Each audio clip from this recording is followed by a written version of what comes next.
मित्रों,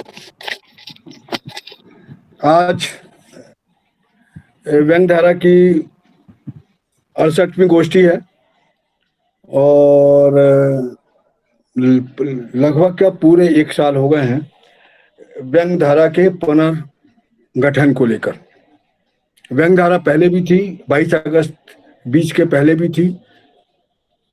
बीच में कुछ ऐसे अगस्त माह में कुछ ऐसे घटनाक्रम हुए और उसके वजह से पुनः 22 अगस्त को उस घटना थी। उस दिन काफी कुछ हलचल मच रही थी समूह में। तो हम और तिवारी जी ने तय किया था कि आज 22 अगस्त का दिन बहुत महत्वपूर्ण है और इस महत्वपूर्ण दिन पर हमको गठन कर लेना चाहिए। और हमने 22 अगस्त को गठन किया था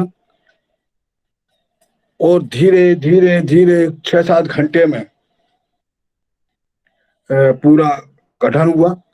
22 अगस्त को हमने गोष्ठी की थी, उसमें कोई बात नहीं की थी, सिर्फ हम लोग मिले थे और मिलकर आपस में चर्चा हुई थी पिछले घटनाक्रम को लेकर। और उस घटनाक्रम के बाद फिर हमने जो क्रम चालू किया था वो आज तक चल रहा है। हम चाहे साप्ताहिक गोष्ठी हो, चाहे दैनिक जो हमारे आयोजन होते हैं, चाहे रचना पाठ पे पोस्ट हो, व्यंग विमर्श हो, कालजयी रचना पर चर्चा हो, या फिर ये 68वीं गोष्ठी के पहले से जो हम आयोजन कर रहे हैं उसकी बात निरंतर चल रही। अभी तक कहीं किसी प्रकार का रुकावट या अवरोध नहीं हुआ और 1 साल का अनुभव हमारा अद्भुत रहा है। मैं आपको बताऊं एक बहुत अच्छी बात के लेकर, कल जब मैं परसाई को पन्ने पलट रहा था तो हमने 1 साल में जिस ईमानदारी के साथ, जिस प्रतिबद्धता के साथ, जिस समर्पण के साथ, जिस श्रम के साथ काम किया है, उस श्रम को आप सभी मित्रों ने और बाहर के सहयोगी ने सराहा है। उसकी कहीं नहीं कहीं यदा कदा रेखांकित करते हुए बात भी करते हैं। इस ईमानदारी के पीछे हमने बिल्कुल नहीं सोचा था, सिर्फ हमारी ईमानदारी थी, हमारी नीयत साफ थी और उस नीयत के वजह से अपने आप पता नहीं कैसे इतिहास दोहराता विचार अपने आप मिलते हैं। इसके पहले मैंने कभी नहीं पढ़ा था और जब कल मैं पढ़ा तो आश्चर्यचकित हो गया कि सन 80 में जबलपुर में प्रगतिशील लेखक संघ का महाअधिवेशन हुआ था। उसके अध्यक्ष हरिशंकर परसाई थे और हरिशंकर परसाई ने एक महत्वपूर्ण अध्यक्षीय उद्बोधन दिया था। उस उद्बोधन की अंतिम 4-5 पंक्तियां का मैं उल्लेख करना चाहूंगा। अद्भुत पंक्तियां थी और उस पंक्तियों के परिप्रेक्ष्य में हमारे 1 साल का जो काम है उसमें आपको बहुत चीजें स्पष्ट हो जाएंगी और मैं उन पंक्तियों को पाठ कर रहा हूं।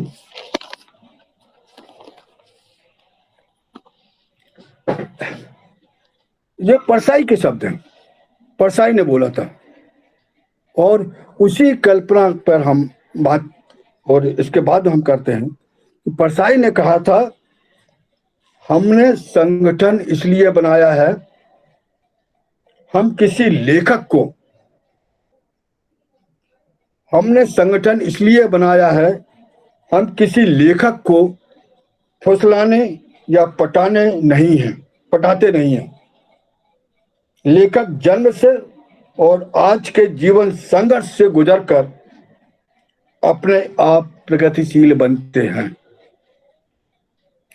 शिक्षित वे चाहे बाद में होते हैं, संगठन की जरूरत है।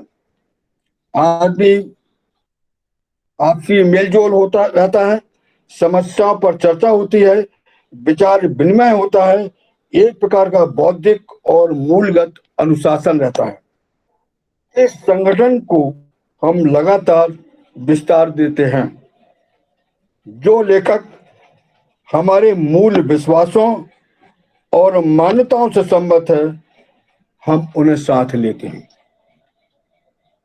ये पूरे शब्द, जब हम एक साल व्यंग धारा को तोलते हैं, व्यंग धारा से हम तुलना करते हैं, तो कहीं ना कहीं हमें ऐसा लगता है इस प्रगतिशील लेखक संघ की जगह अगर व्यंग धारा को भी रख दें तो बात उतनी ढंग से अपील करेगी, उतनी ढंग ईमानदारी से कहेगी और उतनी तेजी से आपको लगेगा कि हम कहीं ना कहीं अपने काम में ईमानदार हैं।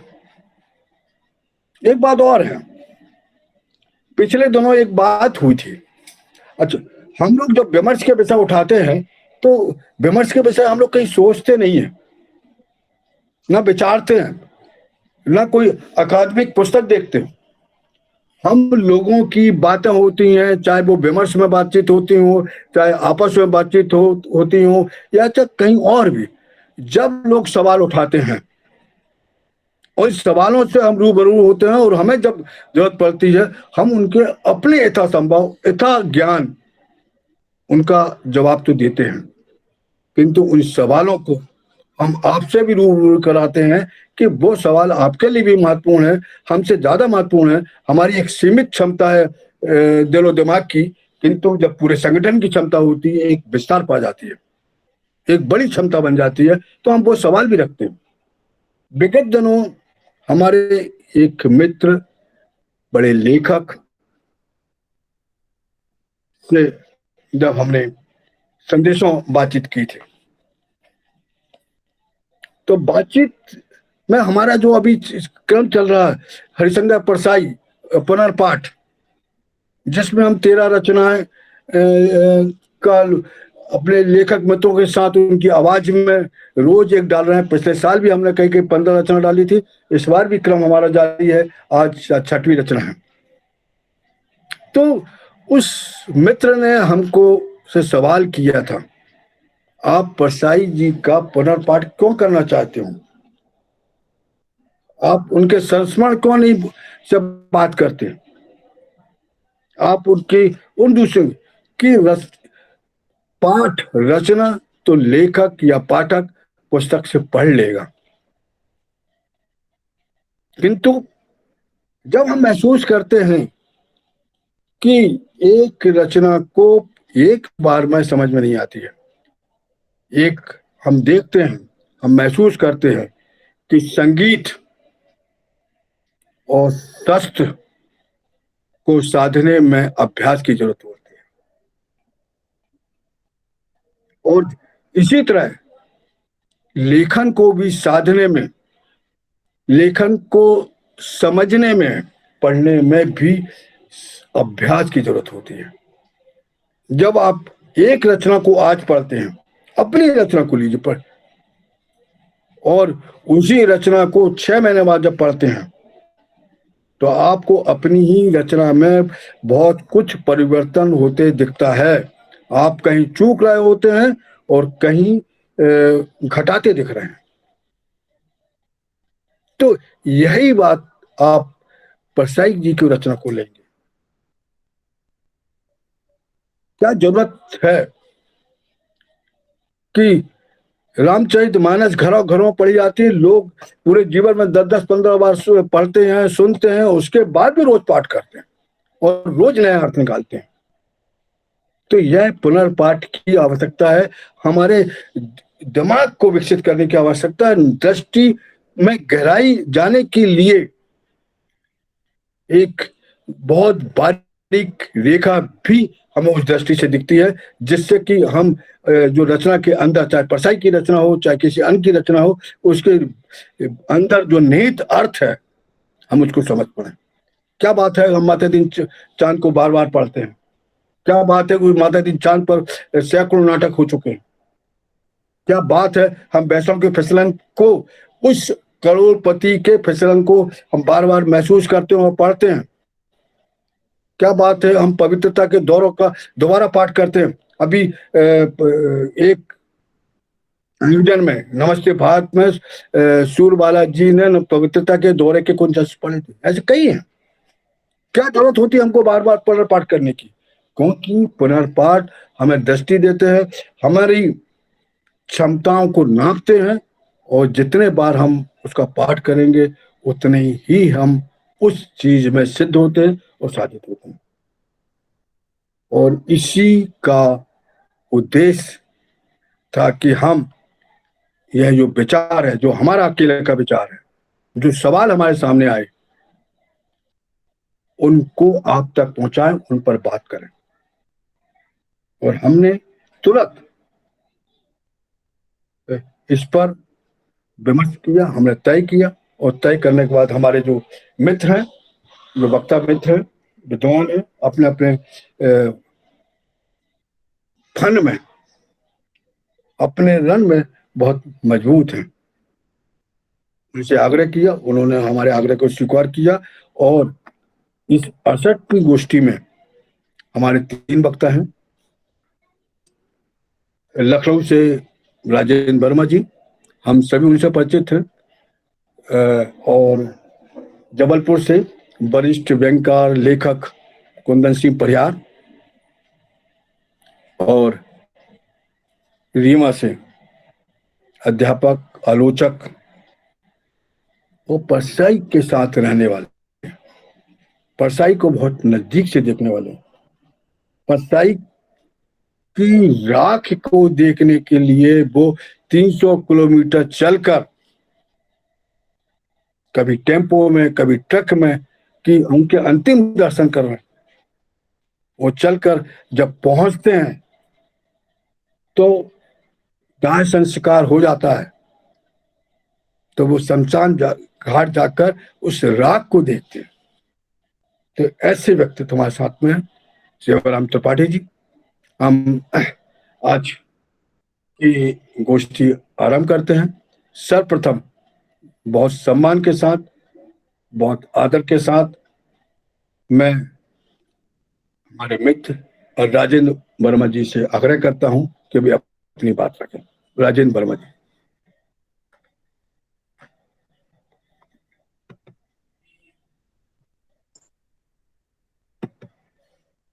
सभी मित्रों को नमस्कार। परसाई जी पर जो कार्यक्रम आज हो रहा है, पाठ पुनर्पाठ, तो पुनर्पाठ के बारे में तो अभी बता दिया है हमारे सैनी साहब ने कि हम बार बार किसी रचना को क्यों पढ़ते हैं। जाहिर सी बात है कि कोई रचना जो क्लासिक हो या लोकप्रिय हो, बहुत ज्यादा लोगों से पढ़ी सुनी कही गई हो, उसके बारे में चर्चा हुई हो, तो हमें भी एक जिज्ञासा होती है कि हम रचना को पढ़ें। रचना को सिर्फ पढ़े ही नहीं, उसकी विषय वस्तु क्या है, उसका शिल्प क्या है, उसका साहित्यिक महत्व क्या है, इन सब बातों के बारे में जाने। और जाहिर सी बात है कि इतनी सारी बातें एक बार पढ़ने से साफ नहीं होती। एक साधारण पाठक के नाते तो आप एक बार पढ़ करके विषय वस्तु से जो आपको वांछित है ग्रहण करके आप तसल्ली पा सकते हैं।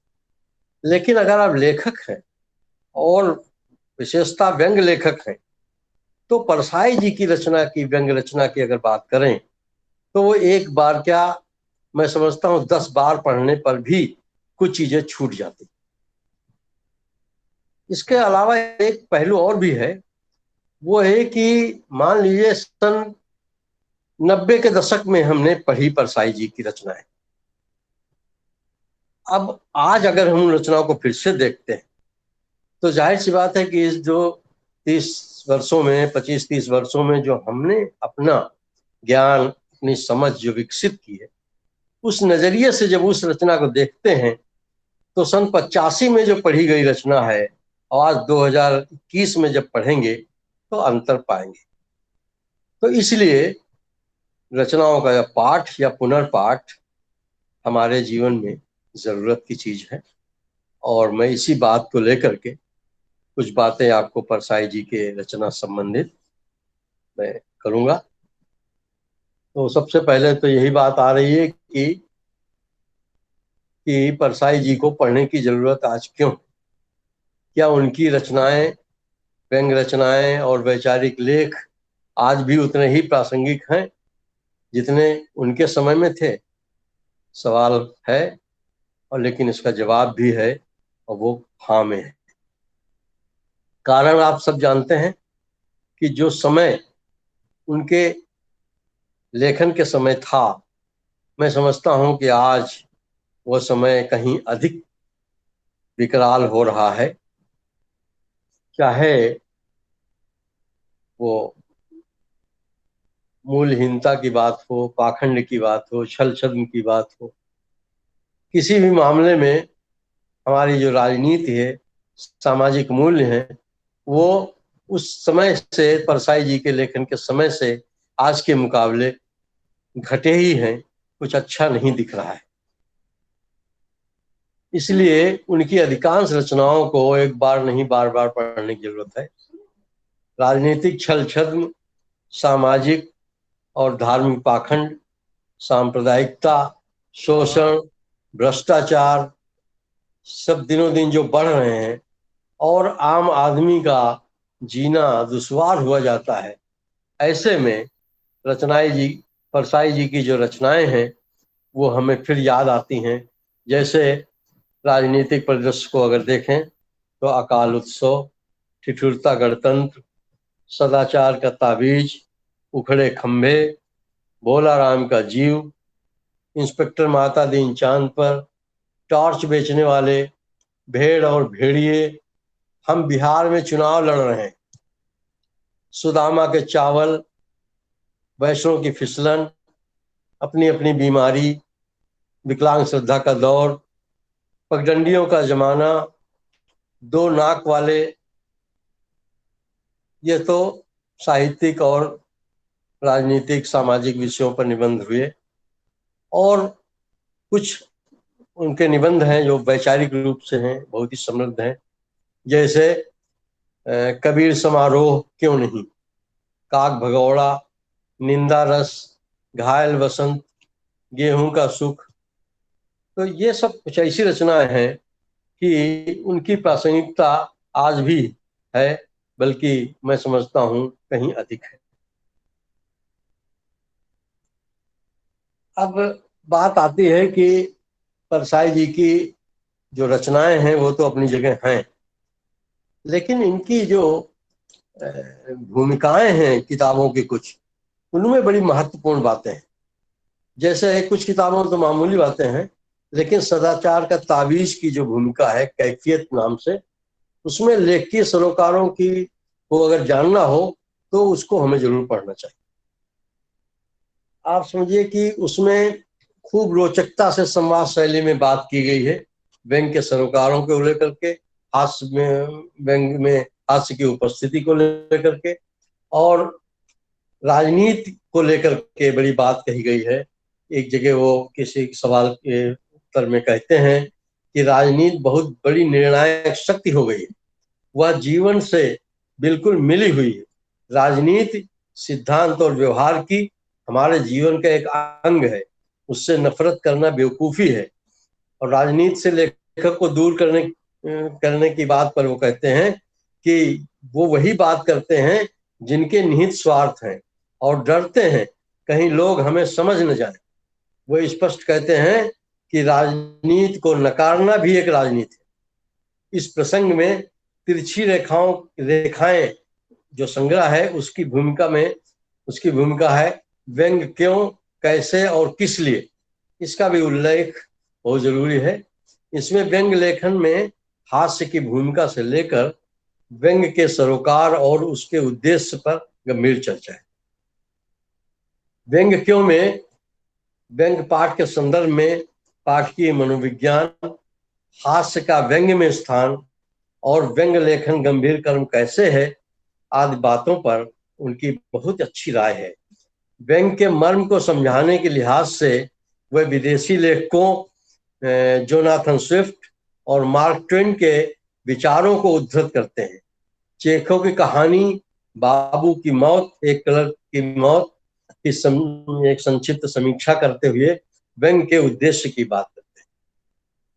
अभी व्यंग्यधारा समूह की कार्यक्रम चल रहा है, जिसमें पुनर्पाठ के नाते कुछ जो है वाचन भी हो रहा है। इसमें कैफियत का वाचन और कुछ रचनाओं का वाचन अभी किया गया है। जैसे पहला सफेद बाल सुभाष चंद्र जी ने किया, मैं नरक से बोल रहा हूँ रेणु देवपुराण जी ने किया, मुखड़ा क्या देखे फोटो में टीकाराम साहू जी ने, अपनी अपनी बीमारी प्रभात गोस्वामी जी ने। तो इन सब के पाठ से हमको उनके परसाई जी की जो रचनाएं हैं उनसे एक अच्छी तरीके से जो सुनने के माध्यम से, श्रवण के माध्यम से रचना का जो सुख मिलता है, जो आनंद मिलता है, उसकी जो एक गहराई में जाने का एक अवसर मिलता है, उससे हमें लाभ मिला। विषय का चुनाव, उसे निभाने के लिए जो वांछित भाषा शैली है, लेख की सरोकार, ऐसी तमाम बातें हैं जो हम आसानी से जान पाते हैं, जो पाठ की श्रम के चलते संभव है कि कुछ छूट जाए। क्योंकि जब हम सुनते हैं तो हमारी सोचने की क्षमता अधिक बढ़ जाती है, मनन की क्षमता बढ़ जाती है। तो इसलिए इन सब रचनाओं के बहाने जीवन की व्याख्या, उसका विश्लेषण, विसंगति और विडंबना को सामने कैसे लाया जाए, उस पर कैसे प्रहार किया जाए, और सामाजिक व्यवस्था में, राजनीतिक व्यवस्था में जो विसंगतियां हैं उन पर चोट करने के जो साहस है, हमें इन सब रचनाओं को पढ़ने सुनने से ही मिलता है। तो इस दृष्टि से परसाई जी की रचनाओं का पाठ और पुनर्पाठ करना हमारी साहित्यिक जरूरत जैसी बन गई। परसाई जी की रचनाओं में बहुत विविधता है, आपने पढ़ा ही होगा। और स्थिति यह है कि कोई उनको निबंधकार कहता है, कोई कहानीकार कहता है, जबकि उन्होंने उपन्यास भी लिखे हैं। और रानी नागफनी कहानी, तट की खोज, ज्वाला और जल उनके उपन्यास हैं। आवारा भीड़ के खतरे उनका वैचारिक निबंध संग्रह है। तुलसीदास चंदन घिसे उनके स्तंभों का संग्रह है। कहने मतलब है कि वो जिस विधा में लेखन करते हैं, जिस विधा में वो लिखते हैं, तो वो चाहे जो विधा हो, चाहे जो भी घटनाक्रम हो, वो कहीं न कहीं उसके जो मूल में है, जो उसके एक लेखन की धुरी है, वो व्यंग में के आसपास ही रहती है। तो ये एक बहुत अच्छी बात है कि जो हम परसाई जी से के लेखन, विविधतापूर्ण लेखन से इस बात हम सीखते हैं कि हमें व्यंग के को केंद्र में रखते हुए रचनाएं कैसे की जाए। एक निबंध है आवारा भीड़ के खतरे, उसका मैं चर्चा करना चाहूंगा कि उसकी जो चर्चा इसलिए करना चाह रहा हूँ कि उसमें जो भूमिका है परसाई जी की, वो एक निबंधकार के रूप में है, एक वैचारिक जो है व्यक्ति के रूप में है, लेखक के रूप में है। रचना की शुरुआत एक घटना के जिक्र से होती है। एक साड़ी की दुकान पर कांच के केस में सुंदर साड़ी से सजी एक सुंदर मॉडल खड़ी थी। एक युवक ने एकाएक पत्थर उठाकर उस पर दे मारा, कांच टूट गया। आसपास के लोगों ने पूछा कि तुमने ऐसा क्यों किया? उसने तमतमाए चेहरे से जवाब दिया, हरामजादी बहुत खूबसूरत है। इस निबंध में परसाई जी युवा मन में पलते आक्रोश के कारणों की पड़ताल करते हैं। ये आक्रोश क्यों है? युवाओं में ये आक्रोश क्यों है? बेरोजगारी, घर की आर्थिक हालत का खस्ता होना, अपमान और अवहेलना झेलते रहना, हर समय की घुटन आदि के कारण उसमें नकारात्मक भावना पैदा होना स्वाभाविक बात है। ऐसी मानसिकता में सुंदरता देखकर चिढ़ होती, खिले फूल बुरे लगते हैं। परसाई जी कहते हैं, आगे उसकी मानसिकता को बढ़ाते हुए बात कहते हैं कि ऐसी मानसिकता में सुंदरता देखकर चिढ़ होती है, खिले फूल बुरे लगते हैं। आगे कहते हैं कि जिस भी चीज से खुशी, सुंदरता, संपन्नता, सफलता और प्रतिष्ठा का बोध होता है, उस पर गुस्सा आता है। उसे समाज और सत्ता व्यवस्था से शिकायत है। निबंध का अंतिम पैरा हमें सचेत करता है कि दिशाहीन, बेकार, हताश, नकारवादी विध्वंसकारी युवकों की यह भीड़ खतरनाक होती है। इसका उपयोग महत्वाकांक्षी खतरनाक विचारधारा वाले व्यक्ति और समूह कर सकते हैं। इस भीड़ का उपयोग नेपोलियन, हिटलर और मुसोलिनी ने किया था। इसका उपयोग भी हो रहा है। आगे इस भीड़ का उपयोग सारे राष्ट्रीय और मानव मूल्यों के विनाश के लिए, लोकतंत्र के नाश के लिए करवाया जा सकता है। ये परसाई जी ने 25-30 साल पहले बात कही थी। कहना न होगा कि आज ऐसे बेरोजगार युवकों की भीड़ का दुरुपयोग सत्ता द्वारा सामाजिक समरसता को समाप्त करने के लिए किया जा रहा है। वह चाहे सोशल मीडिया के द्वारा आईटी सेल से गाइडेड तरीका हो या छोटे छोटे राजनीतिक और धार्मिक आंदोलनों द्वारा हो, गो हत्या, हिंदू जागरण, घर वापसी आदि आदि। तो ये एक जो महत्व की बात है कि एक लेखक किस प्रकार से अपने विचार व्यक्त करता है, जिसमें सामाजिक परिवर्तन की बात उसके अंदर निहित है, और वो सचेत करता है कि हमारे आसपास जो चीजें हो रही हैं क्यों हो रही हैं। अगर हम इसको नहीं या इसको नजरअंदाज करेंगे तो जाहिर सी बात है कि हमारा जो समाज है वो और टूटेगा और बिखरेगा, व्यवस्था और बिगड़ेगी। तो एक निबंध है घायल बसंत का मैं जिक्र करना चाहूंगा कि मौसम के बदलाव के बहाने सामाजिक विसंगतियों के अलावा चाइना और पाकिस्तान की कारगुजारियों पर भी प्रहार करता है ये निबंध। इसमें तुक्कड़ कवियों की खबर ली गई है। तो निबंध में लेखकी सरोकार भी है। लेखक कहता है कि बसंत यूं ही नहीं आता, शीत और गर्मी के बीच से जो जितना बसंत निकाल सके निकाल ले। दो पाटों के बीच में फंसा है देश का बसंत। पाट और आगे खिसक रहे हैं। बसंत को बचाना है तो जोर लगाकर इन पाटों को पीछे ढकेलो, इधर शीत को उधर गर्मी को, तब बीच में से निकलेगा हमारा घायल बसंत। तो बसंत निबंध को सिर्फ एक ललित निबंध में बसंत के जो बदलाव, जिन कारणों से बसंत आता है, बसंत की पृष्ठभूमि, बसंत से क्या फायदे हो रहे हैं, बसंत से क्या अनुभव हो रहा है, बजाय उस पर दृष्टि डालने के उन्होंने एक सामाजिक और राजनीतिक और अंतरराष्ट्रीय परिदृश्य में जो चीजें हैं, वो देश का बसंत किस तरह से घायल है उस पर बात करते हैं। तो ये एक दृष्टि है रचनाकार की कि किस प्रकार से वो जो है चीजों को देखे। एक उनका निबंध है गेहूं का सुख। इसमें क्या है कि भौतिकता और आध्यात्मिकता के द्वंद्व की बात की गई, और जीवन में जो जरूरतें हैं वो जाहिर सी बात है कि जो भूख है वो गेहूं से मिटेगी, और जो गेहूं या रोटी जब उपलब्ध होगी तब हम अपने मानवीय सरोकारों को हम अंजाम दे सकेंगे। तो इसमें श्रम की महत्ता की बात है, वर्ग संघर्ष में श्रमिक वर्ग के साथ खड़े होने की बात है। स्वार्थी और निठल्ले लोगों की खबर लेते हुए निबंधकार गेहूं और गुलाब में गेहूं के साथ खड़ा होता दिखाई देता है। तो इस तरह से जो एक परसाई जी की बात करें हम, तो उनके व्यंग रचनाएं हैं जो बहुत आम फहम हम लोग अक्सर चर्चा करते रहते हैं। मैंने विशेष रूप से बात उन रचनाओं की है जिन पर अक्सर कम चर्चा होती। मैं वहाँ 2-3 स्तंभों के बारे में बात करूंगा उनके। एक स्तंभ है तुलसीदास चंदन घिसे। ये सारिका में छपता था 84-85 में। इसका पहला ही लेख है कि चंदन क्यों घिसा। इसमें कबीर की परंपरा के पक्ष में लेखक खड़ा है, और वह तुलसी में भी कबीर का अक्खड़पन देखता है। परसाई जी तुलसी द्वारा चंदन घिसने की क्रिया को उनके शोषण की संज्ञा देते हैं। संतों की भीड़ को वे लुच्चों की भीड़ बताते हैं, क्योंकि संतों की भीड़ नहीं हुआ करती।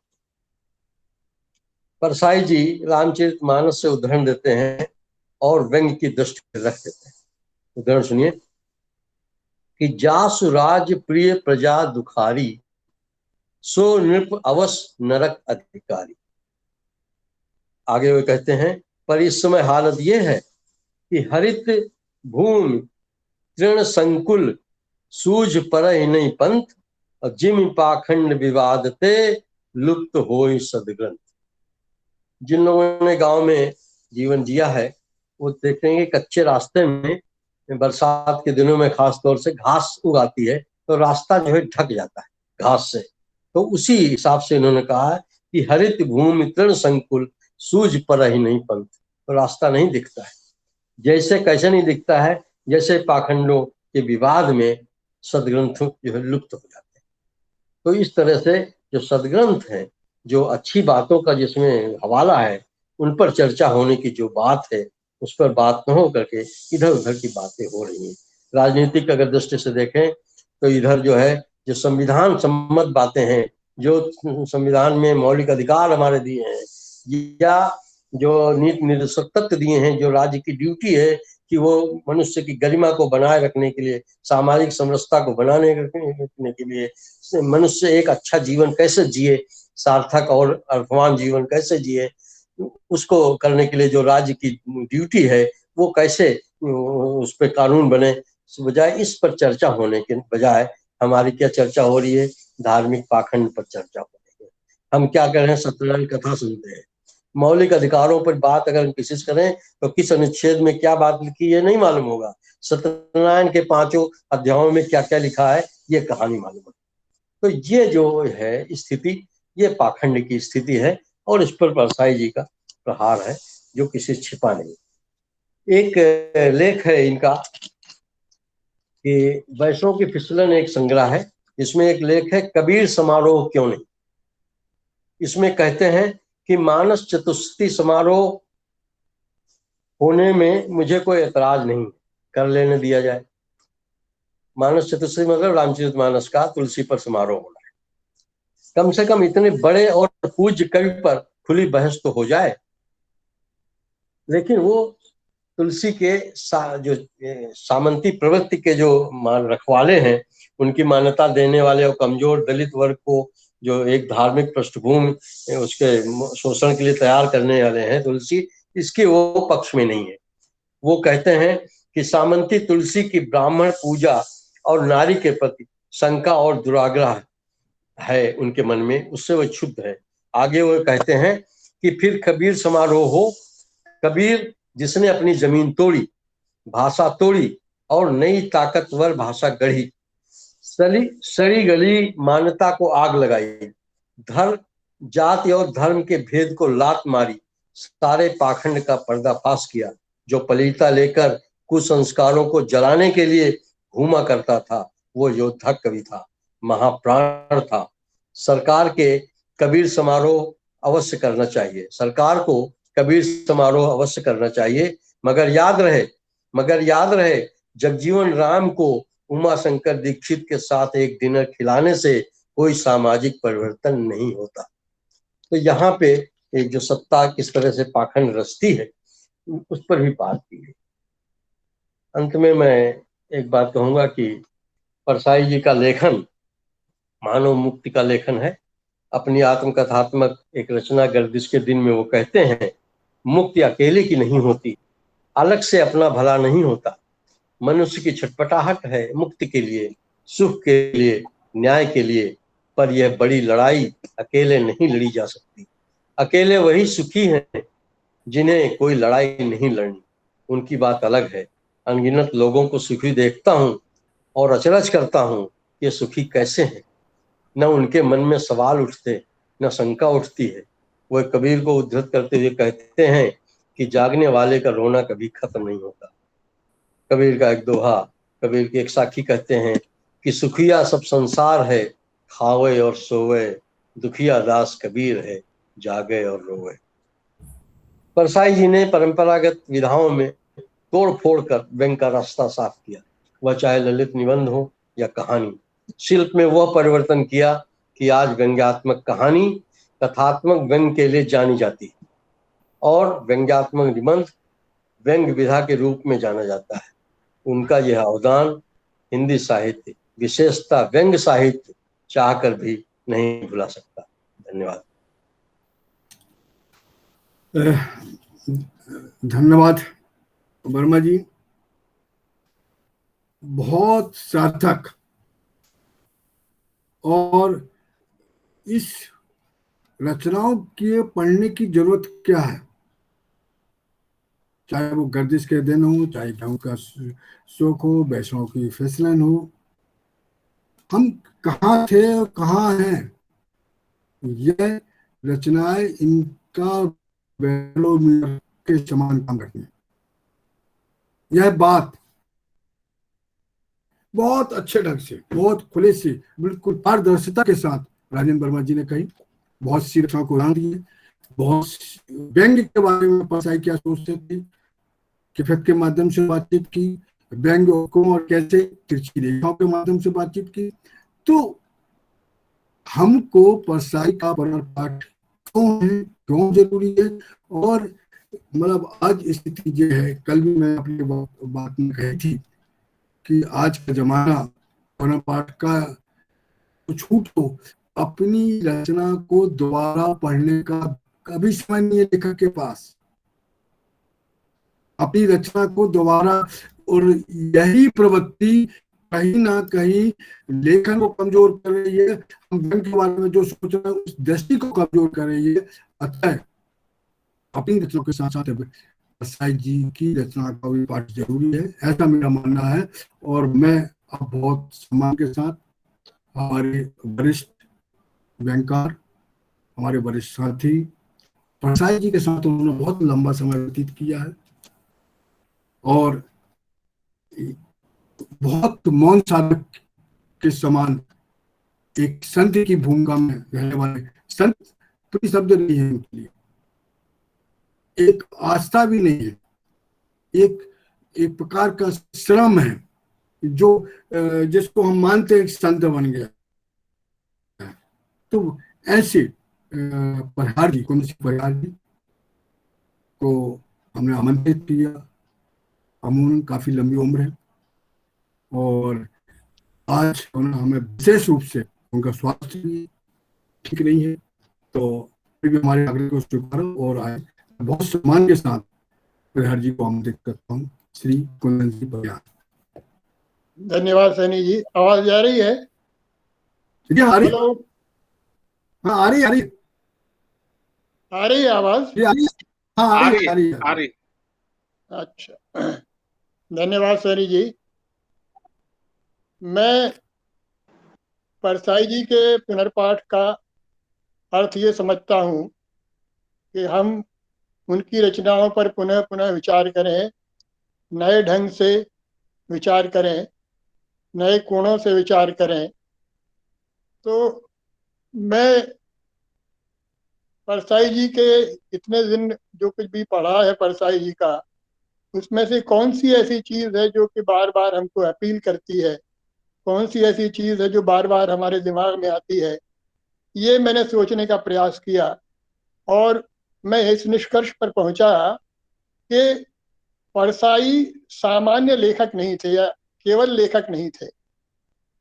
उनको मैं एक, जैसे एक मिशनरी जील होता है, मिशनरी स्पिरिट होती है, वो मैंने उनके भीतर पाई कि समाज को बदलने की जो बेचैनी होती है वो उनके भीतर थी। आपने अभी वर्मा जी ने कोट किया कबीर को, कबीर बहुत बेचैन रहते थे, दुखिया दास कबीर जागे और रोवे वाले। उसके बाद अगर आप देखें तो दूसरे ऐसे व्यक्ति जो समाज के लिए बेचैन रहते थे और जिन्होंने कई सामाजिक आंदोलन चलाए, भारतेंदु हरिश्चंद्र हमारे पूर्वज थे, उनका कबीर के बाद व्यंग्य में उनका नाम लिया जाता है। उन्होंने एक अपने नाटक में एक वाक्य लिखा था, प्रेम जोगिनी नाटक में, क्या सारे संसार के लोग सुखी रहे और हरिचंद ही दुखी रहे। फिर हम जब परसाई के पास आते हैं तो वही जो गर्दिश के दिन की बात अभी वर्मा जी ने की है, उसी में वो लिखते हैं, मैं निहायत बेचैन मन का संवेदनशील आदमी हूँ, मुझे चैन कभी मिल ही नहीं सकता, इसलिए गर्दिश की नियत ही है। तो क्यों चैन नहीं मिल सकता है परसाई को या कबीर को या भारतेंदु को? जाहिर है कि ये समाज की चिंता है, समाज में परिवर्तन लाने की चिंता है। मैं आपसे जयप्रकाश पांडे जी हमारे जो साथी हैं, उनके द्वारा बहुत पहले परसाई जी का एक इंटरव्यू लिया गया था जो वसुधा में छपा था। उसकी कुछ 2-3 पंक्तियां मैं पढ़ता हूँ। उन्होंने कहा पांडे जी से, यद्यपि मैं व्यंग्य विनोद लिखता हूँ, ये बात सही है, पर वास्तव में मैं बहुत दुखी आदमी हूँ, दुखी होकर लिखता हूँ। मैं इसीलिए दुखी हूँ कि देखो मेरे समाज का क्या हाल हो रहा है, मेरे लोगों का क्या हाल है, मनुष्य क्या हाल है, क्या हाल होता जा रहा है। ये सब दुख मेरे भीतर है, करुणा मेरे भीतर है। ये कभी उन्होंने कहा था। तभी उसी के आसपास हमारे साथी जो अब नहीं है, रायपुर के देशबंधु में थे, वो ललित सुरजन के बहुत निकट थे, प्रभाकर चौबे जी के नाम से अगर आप परिचित हो। उनको भी एक इंटरव्यू परसाई जी ने दिया था। उसमें कुछ महत्वपूर्ण बातें उन्होंने कही थी। उन्होंने कहा था, हमारा जो काम है वो परिवर्तन की चेतना बनाने का है, लेकिन जब ये जरूरत पड़े कि खुल्लम खुल्ला सक्रिय होने का अवसर आ गया है, तब लेखक लड़े।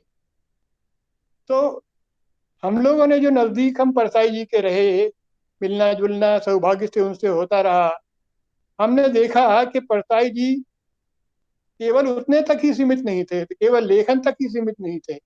जब जबलपुर में दंगे हुए थे तब उन्होंने बड़ी सक्रिय भूमिका, उन्होंने और उनके मित्र देशबंधु के प्रधान संपादक जो मायाराम जी थे, मायाराम जी सुरजन, उन्होंने खबरें ठीक ढंग से आए, बिना किसी सांप्रदायिक झुकाव के या बिना सांप्रदायिक टिल्ट के खबरें बिल्कुल संतुलित होकर छपे, इस बात के लिए उन्होंने बहुत प्रयास किए। और वो जाते थे, घूमते थे, अखबारों के दफ्तरों में जाते थे। तो ये जो उन्होंने लिखा, जो प्रभाकर चौबे को उन्होंने बताया कि सक्रिय होने का अवसर आएगा तो फिर लेखक लड़ेगा, तो उसके लिए भी कहीं ना कहीं उनके भीतर ये बात थी। और एक और जो उनका वाक्य था जो मैं इसी गर्दिश के दिन में है, उसको भी आपको पढ़कर सुनाना चाहूंगा। उससे पता चलेगा कि वो केवल लेखन से ही संतुष्ट नहीं थे, लेखन से बाहर निकलकर भी वो समाज के लिए बहुत कुछ करना चाहते थे। उन्होंने लिखा था, मेरे जैसे लेखक की एक और गर्दिश ये है कि भीतर जितना बवंडर महसूस कर रहे हैं उतना शब्दों में नहीं आ रहा है, तो रात दिन बेचैन है। यह बड़ी गर्दिश का वक्त होता है जिसे सर्जक ही समझ सकता है। हम लोग उस चीज को महसूस करते थे कि परसाई जी केवल लेखन लेखन तो बहुत अच्छा करते ही थे, किंतु केवल उससे ही संतुष्ट नहीं थे, उनसे बाहर आकर, उससे बाहर आकर भी वो बहुत कुछ करना चाहते थे। किंतु जो उनकी मजबूरियां थी आप जानते हैं, पैर उनका खराब हो गया था, वो पूरी तरह से बिस्तर पर ही हो गए थे, और इसीलिए फिर बाद में उनके लिए कोई भी सक्रियता अधिक रखना संभव नहीं रहा था। फिर भी हम लोग देखते थे कि रोज शाम को यूनिवर्सिटी के बहुत से छात्र उनके पास इकट्ठे होते थे, उनसे निरंतर उनकी बातें होती रहती थी। मैं अब मैंने क्यों कहा कि ये एक मिशनरी जील है जो परसाई में थी, बड़ी बेचैनी थी जो परसाई में थी। कुछ बातें मैं आपसे यहाँ पर कहना चाहूंगा। परसाई क्या थे, परसाई की हैसियत क्या थी। परसाई एक बहुत ही विपन्न, बहुत सामान्य परिवार से आए थे। गर्दिश के दिन का भी कोट किया है वर्मा जी ने। गर्दिश के दिन को ही पढ़ें तो कितनी मुसीबतें, कितनी परेशानियां, माता की मृत्यु, गांव में प्लेग फैलना, फिर उसके बाद पिता की मृत्यु, बहनों की शादी का सवाल, और फिर बाद में क्या हुआ वो आपको सबको मालूम है कि एक बहन की और उनकी 4 संतानों की जिम्मेदारी उनके ऊपर आना। और जीविका का हाल ये कि उनके पास जो लगी लगाई सरकारी नौकरी थी वो अपनी लेखन के लिए उन्होंने वो भी छोड़ दी। तो मसीजीवी हो गए पूर्णतया, आमदनी का साधन बहुत सीमित हो गया।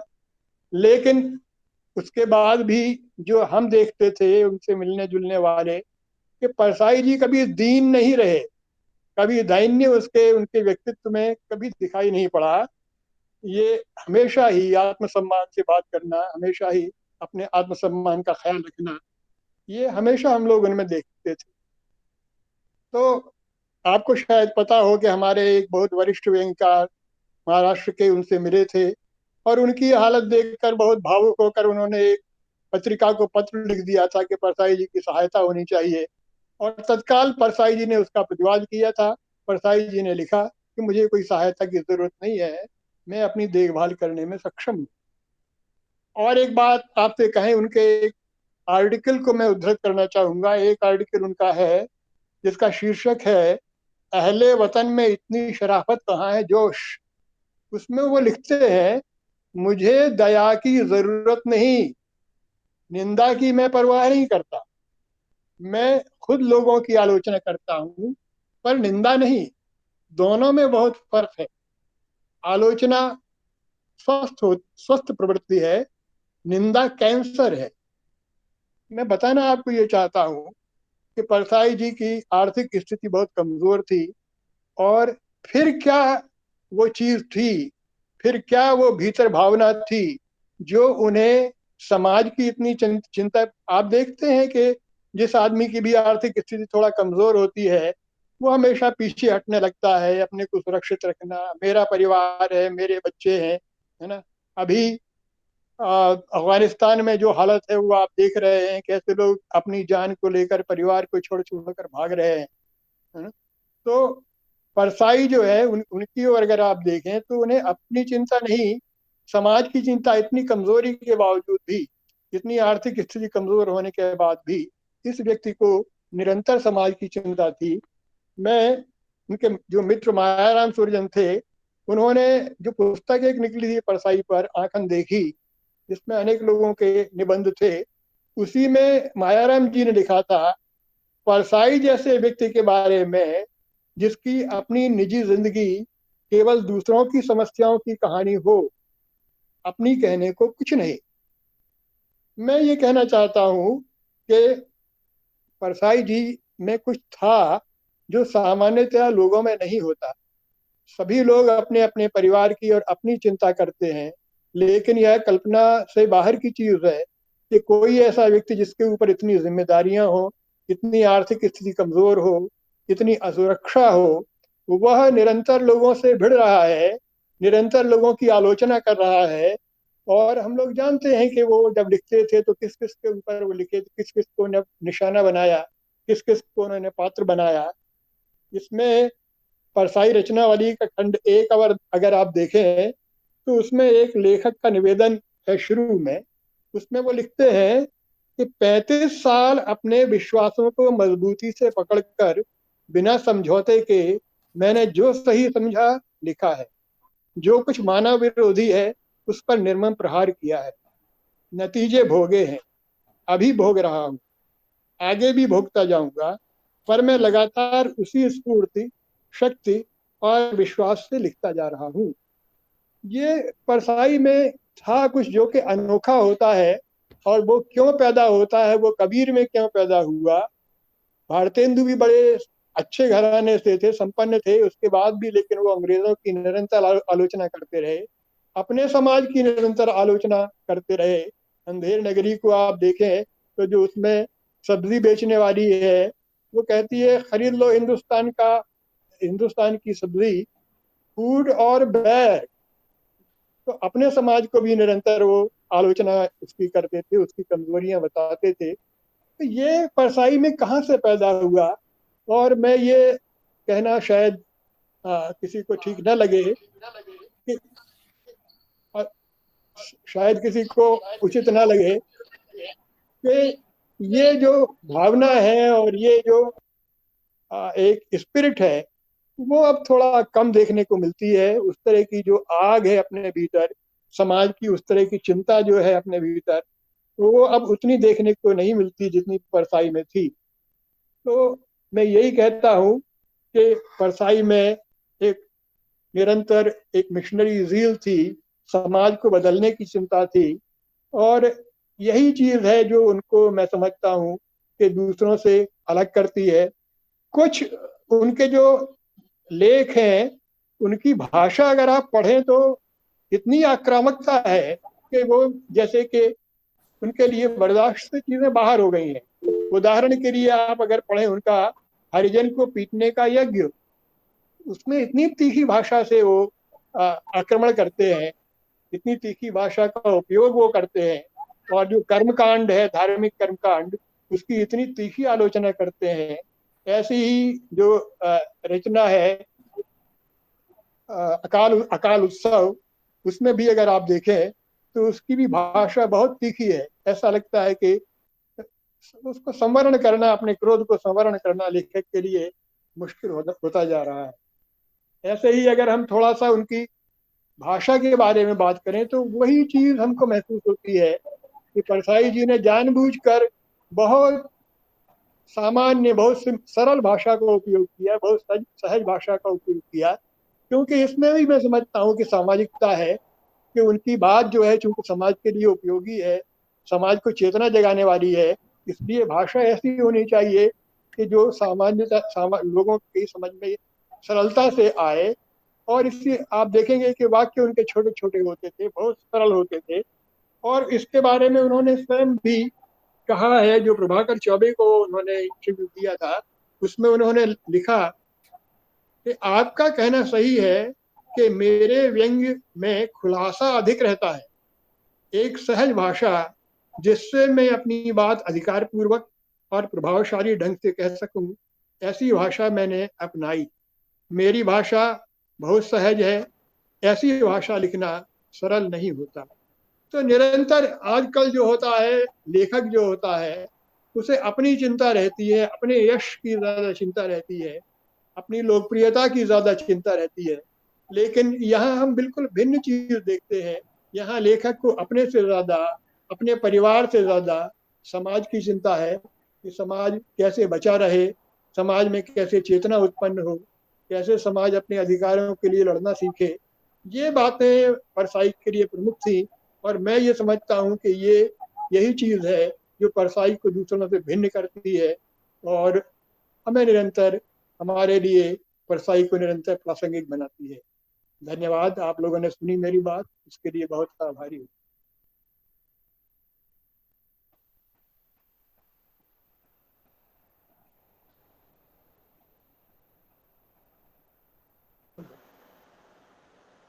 जी सैनी जी। जी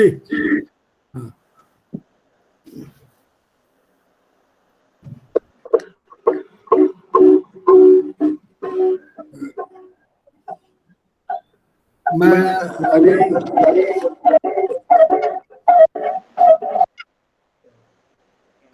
जी अभी बोलिए। आप जी तो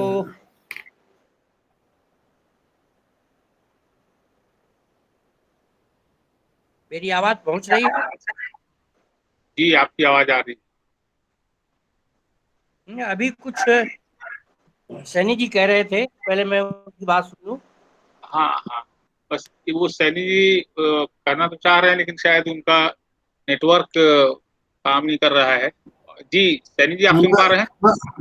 हाँ मैं सुन रहा हूँ। मैं मोबाइल से जोड़ता हूँ, उसको अलग होता है, डिस्कनेक्ट करता हूँ। अच्छा ठीक है, तो आप मोबाइल से जुड़ जाइए। तो बस 1 मिनट में वो सैनी जी, हाँ अभी सैनी जी जुड़ के और फिर जी सैनी जी अपना माइक ऑन कर लीजिए सैनी जी। जी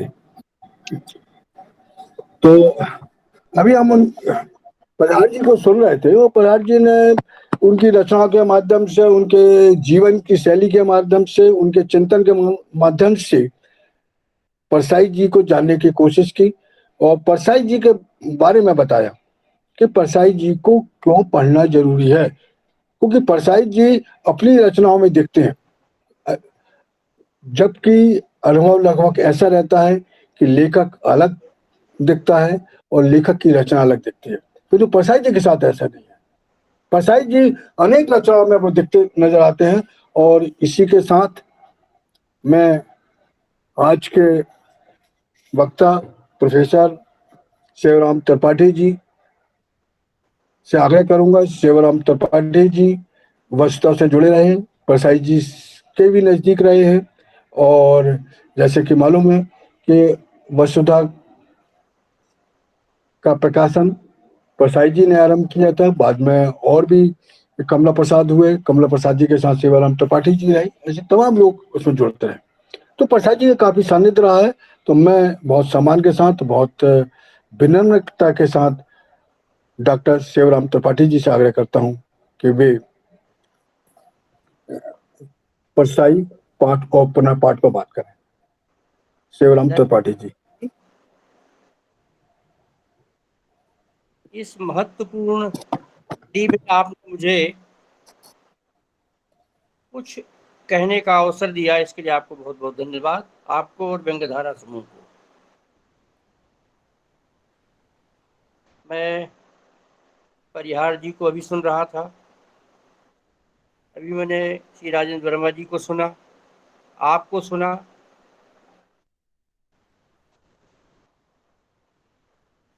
परसाई का जो हम पाठ और पुनर्पाठ कर रहे हैं, तो जैसा परिहार जी बता रहे थे, मैं लगभग उसी तरह सोचता हूँ। मैं थोड़ा और आगे बढ़कर सोचता हूँ,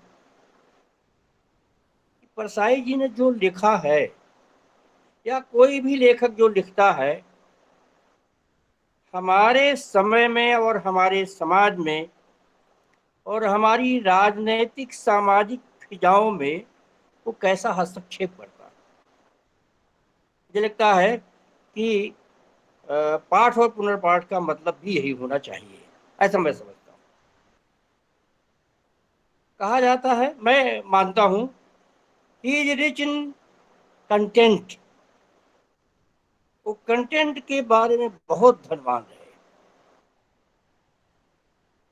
और अपने समय के बारे में बहुत सावधान। मैं उनके संग साथ रहा हूँ, प्रदेश में उनके साथ काम किया है, वर्धा में उनके साथ काम किया है। हम लोगों का, मेरा और परसाई जी का एक लंबा रिश्ता रहा है। मैं जबलपुर में तो नहीं रहा, लेकिन गाहे बगाहे मेरा उनसे 1970 से संबंध रहा है। तो बहुत सारे आयाम हैं। जब हम परसाई जी की रचनाओं का पाठ करते हैं या पुनर्पाठ करते हैं, तो उसके बहुत सारे पक्ष हैं। उन्होंने सामाजिक विडंबनाओं पर लिखा, राजनीतिक विडंबनाओं पर लिखा, उन्होंने धर्म पर लिखा, नैतिकताओं पर लिखा,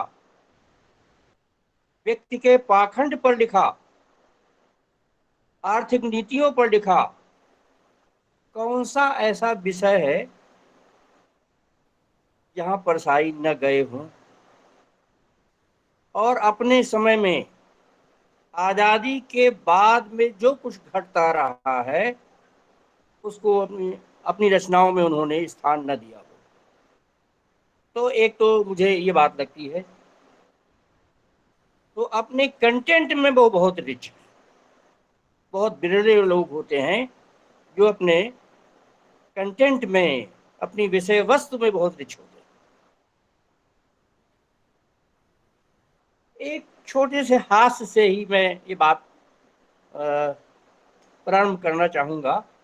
पहले तो ये कि मित्रों हमें अधिकारी मिलते हैं, नेता मिलते हैं, बड़े बड़े लेखक मिलते हैं, लेकिन इंसान नहीं मिलते हैं। इंसान बहुत कम मिले हैं। परसाई जी की चिंता उसी इंसान की खोज रही है जो हमारी परतों में दब गया है। इसलिए उनका संग साथ रिक्शा वालों से, बस में, ट्रेन के तीसरे दर्जे में बैठकर उन्होंने यात्राएं की हैं। तो उन्होंने हमारे समाज को और हमारी जिंदगी को जानने का प्रयत्न किया। एक दूसरी बात, एक आयोजन में हम लोग थे, तो खाना खाने जा रहे थे, तो किसी साथी ने पूछा परसाई जी से कि परसाई जी आप मिर्च लेंगे? उनका बहुत सीधा सा उत्तर मैं आपको बता रहा हूँ। उनका, हाँ, मैं मिर्च खाता भी हूँ और मिर्च लगाता भी हूँ। इस व्यंग को आप समझिए कि वो मिर्च खाते भर नहीं है, मिर्च लगाते भी हैं। व्यंग जो उन्होंने लिखे हैं, या व्यंग को जो लोग विधा मान रहे हैं, मैं तो नहीं मानता हूँ एक स्पिरिट है। वो सब में हो सकती है, वो गद्य में, पद्य में, जीवन में, कहीं भी हो सकती है। उसकी बहुत बड़ी भूमिका है। हाँ, उसको प्रतिष्ठा दिलाने में परसाई जी की भूमिका है।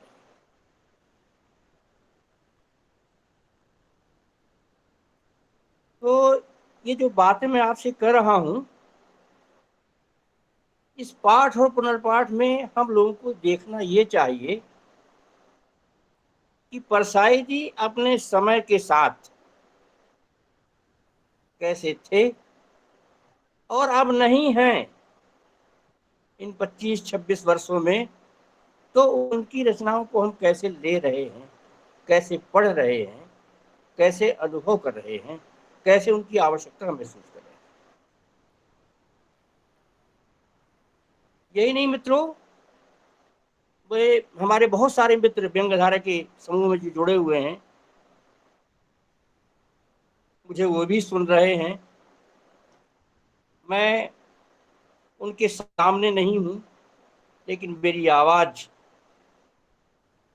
मेरी पहुंच उन तक है, मेरी बात उन तक पहुंचे, इसलिए कहना चाहता हूं कि हरिशंकर परसाई को आप किसी बंधे बंधाए खांचों में या बने बनाए फार्मूलों में आप नहीं देख सकते। दूसरी बात उनकी यह है कि वो एकदम स्वतंत्र प्रकृति के आदमी हैं। परसाई जी का जो गद्य है वो हंसता हुआ, खिलखिलाता हुआ गद्य है, लेकिन वो ऐसा गद्य भी है जो हमें बेचैन करता है, क्योंकि परसाई जी बेचैन है। वो निर्झर की तरह बहता है, वह रचनात्मक शक्ति में डूबा हुआ गद्य है। जो उनकी रचनाओं का फोर्स होता है, उसमें विचार बहते हैं, और विचार भर नहीं बहते मित्रों, जीवन बहता है हमारा। जीवन के संघर्ष बहते हैं, जीवन के का जो की विडंबनाएं हैं वो हमारे उनमें आती है। तो मित्रों, उनके लेखन की जो अंतर्धारा है वह एक हरहराती हुई अंतर्धारा है, और जो बाह्य धारा है उनकी, वो बाह्य धारा में भारतीय जीवन और समाज में व्यापक मूलगामी परिवर्तन की आकांक्षा रखे हुए, और ये आकांक्षा हमें भी देखनी चाहिए। हमारा व्यंग ऐसा हो जिसमें लोग आकांक्षा करें कि बदलाव हो। छोटी छोटी बातों पर हंसखरी और मजाक करना की व्यंग नहीं है। व्यंग बहुत गहरी चीज है मित्रों, परसाई जी के लिए भी था और मेरे लिए भी। इसलिए मैं यह भी कहना चाहता हूं कि उनका समग्र लेखन भारतीय नागरिक की ओर से नहीं, बल्कि विश्व नागरिकों की ओर से सतत एक जिरह है, एक बहस है, एक ताप है। और परसाई जी किसी पुरस्कार के लिए, किसी कीर्ति के लिए, किसी पद और प्रतिष्ठा के लिए और किन्हीं चालाकियों के लिए नहीं लिखते हैं। छोटे छोटे से मुद्दों के लिए कि वो यहाँ छप जाएं, वो यहाँ प्रकाशित हो जाए, उनको ये पुरस्कार मिल जाए, उनको वो पुरस्कार मिल जाए, उनको इतने लोग जानने लगे, इसके लिए परसाई जी ने नहीं लिखा। परसाई जी ने लिखने की तो लिखा ही नहीं, उन्होंने जीवन को बदलने के लिए लिखा है, समाज को बदलने के लिए लिखा है। उनका लक्ष्य बहुत बड़ा है। तो मित्रों, परसाई जी का जो लेखन है मेरी समझ में, उसमें मानवीय मूल्य हैं, परसाई जी के सरोकार हैं, उनकी उम्मीदें हैं, उनका लक्ष्य है, और यही उनके व्यंग को एक विशेष धारा के रूप में परिवर्तित करते हैं। इसे मैं ये कहूं कि इसमें करुणा है, विकास है और मनुष्यता है, इन तीनों की त्रिवेणी मिलती है मुझे। आप जानते हैं कि परसाई जी का जो लेखन है वो आजाद भारत की भयावह त्रासदी का, हिंदुस्तान की जिंदगी का, उसके अंतर विरोधों का, विसंगतियों का, विरोधाभासों का, विडंबनाओं का, छलनाओं का, प्रवंचनाओं का, और जो तमाम दोगलापन है हमारे समाज का, हताशाएं हैं आदमी की, इन सभी साजिशों को फलांगता हुआ, उनसे मुठभेड़ करता हुआ, लोकतंत्र की हिल रही उम्मीदों की बुनियाद पर फोकस करता है। ये जो बेचैनी है परसाई जी में, इस बेचैनी को हमें देखना चाहिए और जो इस बेचैनी को देख सकता है वही उनके व्यंग की तासीर को समझ भी सकता है। छिपाने की कोई बात नहीं है, उन्होंने कोई चीज छिपाई नहीं। मित्रों, मार्क्सवाद उनकी जीवनी शक्ति ही नहीं, उनकी नई गहरी निष्ठा का भी प्रमाण है, जिसका संबंध भारतीय जीवन और समाज, आम आदमी की प्रतिबद्धता और संबद्धता का घोषणा पत्र भी है। मित्रों, इस संसार से विदा हुए परसाई जी को 25 वर्षों से ज्यादा का समय हो गया, लेकिन उनकी रचनाएं, उनकी आवाज, उनका जादू कम नहीं रहा है, दिन ब दिन बढ़ रहा है। ये उनकी प्रासंगिकता भी है और यह उनकी रचनाओं का एक पाठ भी है, एक पाठ ही है, और हम लेखकों के लिए एक चेतावनी भी है कि हम ऐसा कुछ लिखें जिसे बाद के लोग पढ़ें। मित्रों, उनकी रचनाओं का हम पाठ और पुनर्पाठ, कौन सा ऐसा क्षेत्र है जिसको परसाई जी ने न छुआ हो। मैं उदाहरण नहीं देना चाहूंगा, क्यों उदाहरण दूं, हमारे मित्र सब जानते हैं, सब मित्रों ने पढ़ा है। लेकिन मैं 2-3 मुद्दे आपके सामने रखना चाहता हूं उस सिलसिले में। समय के विराट चक्के में हमारे देश की आजादी, जनतंत्र और हमारा संविधान घिरा हुआ है। ये आप लोग भी अनुभव कर रहे हैं, हम भी अनुभव कर रहे हैं। परसाई जी ने इस बात को समझा था अपने लेखन में, और इसकी छवियां, इसके किस्से, इसकी विद्रूपताएं उन्होंने अपने लेखन में रखी थी। जनतंत्र इस दौर में भयानक संकटों से विधा हुआ है मित्रों, ये हंस के उड़ाने की चीज नहीं है। हमारा जो जनतंत्र है वो तरह तरह से खंडित, विरूपित हो रहा है। इसे हम देख रहे हैं अपनी आंखों के सामने। लेखक देख रहा है, चिंतक देख रहे हैं, विचारक देख रहे हैं, जिसे परसाई जी ने देखा था। यह है उनकी रचनाओं की ताकत, और इसलिए उसके पाठ और पुनर्पाठ की हमें बार बार जरूरत है। आज के दौर में हमें जो लेखक सर्वाधिक याद आते हैं मित्रों, बहुत सारे लेखक हैं, मैं लेकिन 2-3 लोगों का जिक्र करना चाहूंगा। उसमें मुझे हरिशंकर परसाई याद आते हैं, मुझे नागार्जुन याद आते हैं, मुझे धूमिल याद आते हैं, मुझे सर्वेश्वर दयाल सक्सेना याद आते हैं। क्या छवियां रखी हैं इन्होंने हमारे जनतंत्र के बिगड़ते स्वरूप की। लेकिन परसाई जी की चिंताएं हैं जनतंत्र को लेकर के, वो अकूत है मित्रों। कहां कहां देखें, किन किन रचनाओं में अनुभव करें। उनका एक कथन मैं रख रहा हूं, उनकी एक रचना से। हमारे बापों से तब कहा जाता था कि आजादी की घास गुलामी के घी से अच्छी होती। हम तब बच्चे थे, मगर हमने भी इसे सुना, समझा और स्वीकारा। आजाद हो गए तो हमने कहा अच्छा, अब हम गौरव के साथ घास भी खा लेंगे।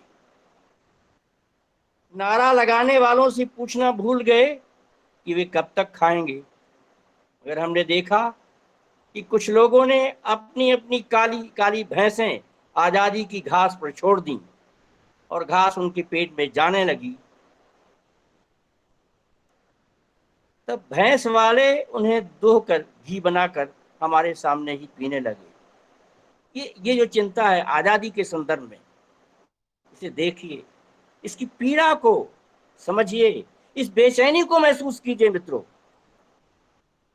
परसाई के जीवन और मनोविज्ञान में, दोनों में कोई अंतर नहीं। उनके लेखन और उनके जीवन में मैं अंतर नहीं पाता हूं। जो पाते हो मैं नहीं जानता हूं, मैंने नहीं पाया। उनका जीवन और उनका लेखन, उसमें कोई छल छद्म नहीं है। हाँ, उसमें आपको मिलेंगी, वो चाहे गेहूं पर लिख रहे हो, चाहे जनतंत्र की विडंबना पर लिख रहे हो, चाहे वो सांप्रदायिकता पर लिख रहे हो या किसी चीज पर लिख रहे हो, वो केवल विडंबनाएं देखते हैं, अंतर्विरोध देखते हैं, विसंगतियां देखते हैं, वास्तविकताएं देखते हैं, लेकिन उसको विशाल फलक पर देखते हैं। इसलिए हम उनके लेखन को बार बार और निरंतर याद कर रहे हैं और निरंतर हमें याद भी आता है, और इसलिए उनकी रचनाएं हमें पाठ और पुनर्पाठ के लिए आमंत्रित करती हैं, हमें सुझाती हैं हम उसे रास्ता खोजें। केवल लिख देने से, केवल हमने लिख दिया और पा गए, वो बेचैनी, वो पीड़ा जो परसाई जी ने देखी है, उसे अनुभव भी तो किया जाना चाहिए। जनतंत्र के कितने रूप हैं, सब पढ़ने लिखने वाले मित्र सब जानते हैं।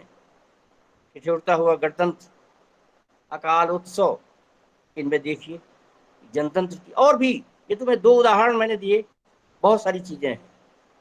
उनका एक वाक्य है, प्रजातंत्र तो भेड़ों के झुंड का नाम। इसी तरह उनका यह कहना भी देखें, हम नहीं बजा रहे हैं फिर भी तालियां बज रही हैं। ये जो ठिठुरता हुआ गणतंत्र में उन्होंने लिखा, वो 2 पंक्तियों में देखें, मैदान में जमीन पर बैठे हुए लोग बजा रहे हैं, जिनके पास हाथ गरमाने के लिए कोट नहीं।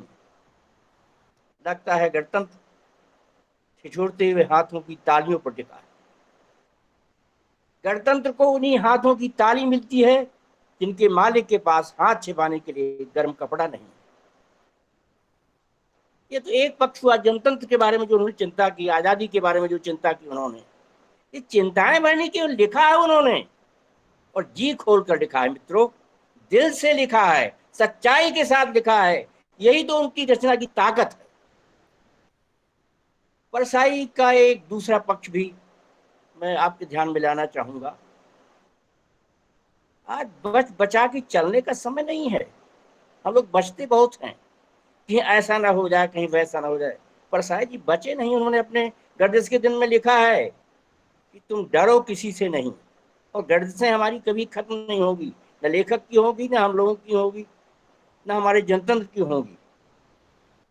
उन्होंने, मैं केवल उदाहरण दे रहा हूं 1-2, उन्होंने दक्षिणपंथी मनोविज्ञान और ताकतों के खिलाफ अत्यंत प्रखर होकर लिखा है, विरोध करके लिखा है। उन्होंने जनसंघ, भाजपा और आरएसएस की तीखी आलोचना भी की, इसके परिणाम भी भुगते। आरएसएस के 2 युवकों ने 21 जून 73 को उनके निवास पर पहुंचकर आक्रमण किया था। ये सब लोग वाकिफ हैं, जानते हैं। उसके बाद परसाई जी ने लिखा था कि मेरा लिखना सार्थक हो गया।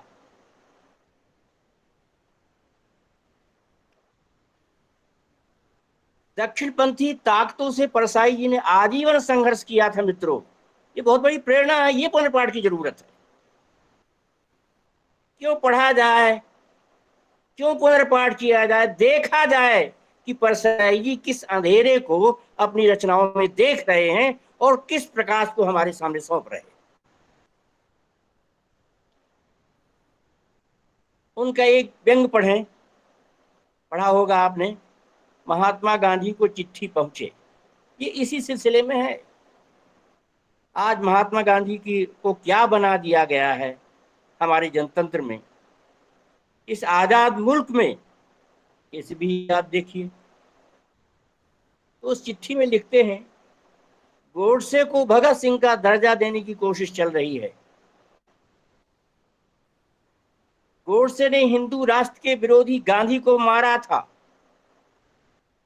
गोडसे जब भगत सिंह की तरह राष्ट्रीय हीरो हो जाएगा, तब 30 जनवरी का क्या होगा?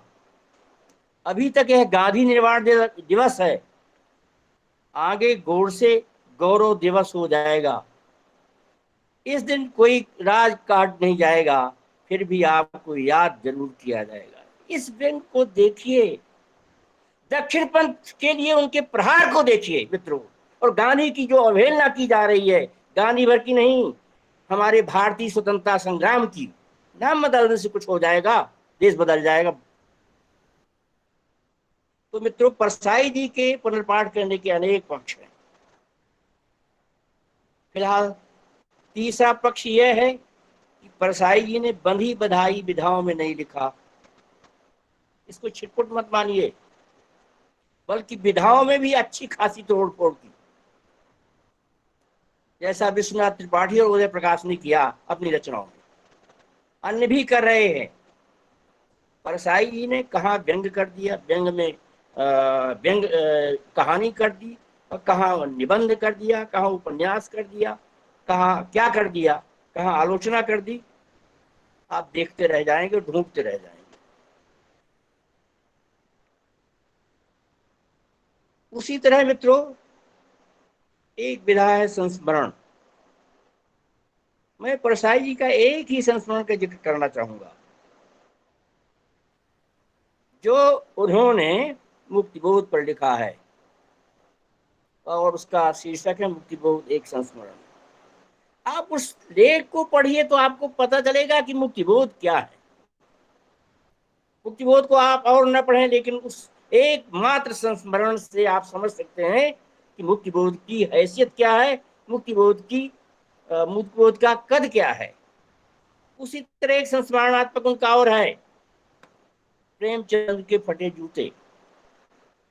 बस ये दो उदाहरण आप रखिए, तो ये संस्मरणों की विधा में जो उन्होंने तोड़ फोड़ किया है, इसको भी आप देखिए। उसी तरह मित्रों, संस्मरण विधा को नए नए रूपों में उन्होंने प्रस्तुत किया। इसके पहले तक मुझे नहीं लगता है, मैंने बहुत सारे संस्मरण पढ़े हैं, आत्मकथाएं पढ़ी हैं, लेकिन परसाई जी ने जिस तरह से संस्मरण मुक्तिबोध पर लिखा, या जिस तरह से उन्होंने प्रेमचंद के फटे जूते लिखा, मुझे लगता है बहुत मारक है।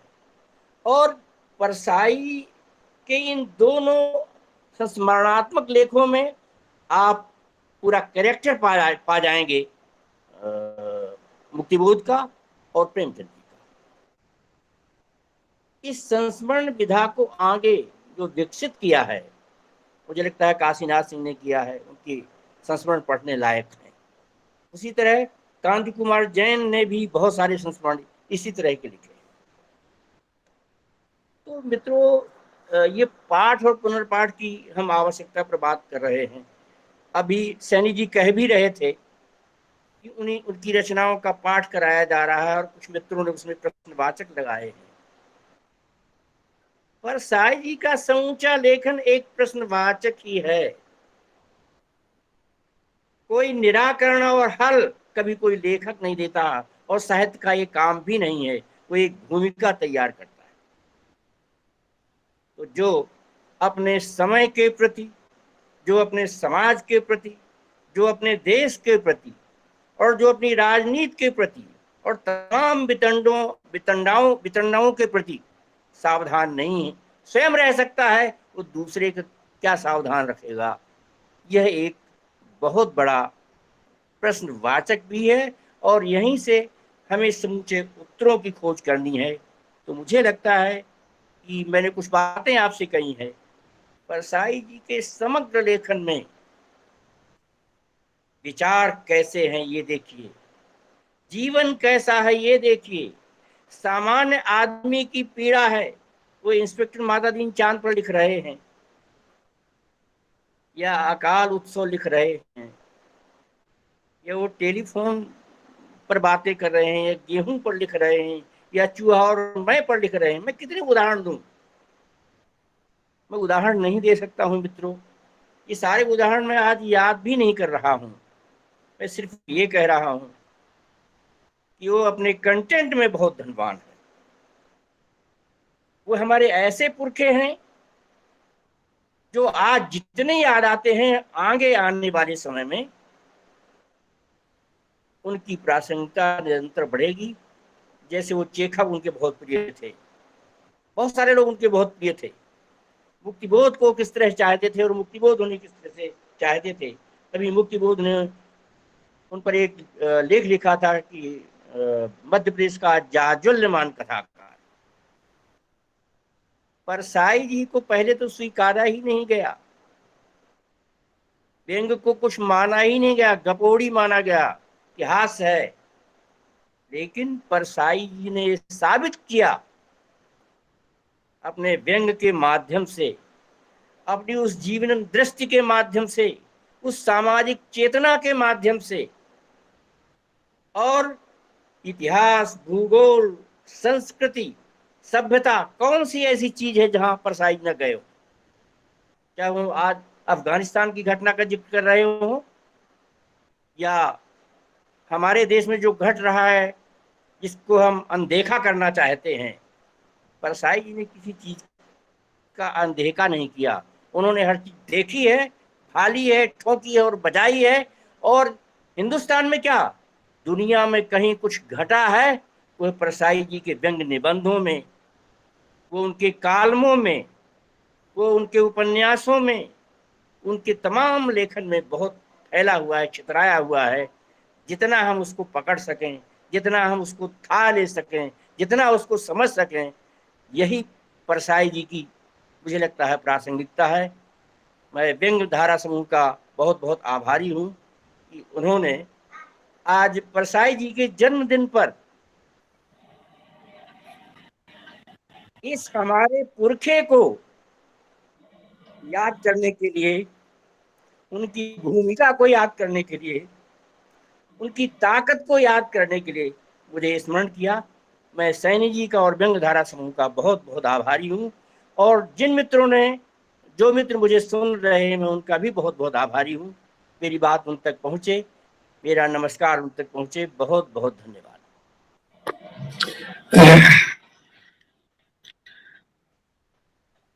धन्यवाद त्रिपाठी जी। आपने उनकी रचनाओं के माध्यम से, उनके चिंतन के माध्यम से, उनके संस्मरण के माध्यम से, उनकी जो मित्रता है, उनकी जो समाज के प्रति प्रतिबद्धता है, मनुष्यता के प्रति जो प्रतिबद्धता है, उस पर काफी विस्तार से बात की। यह परसाई जी के लिए नहीं, यह दिन हम सबके लिए है।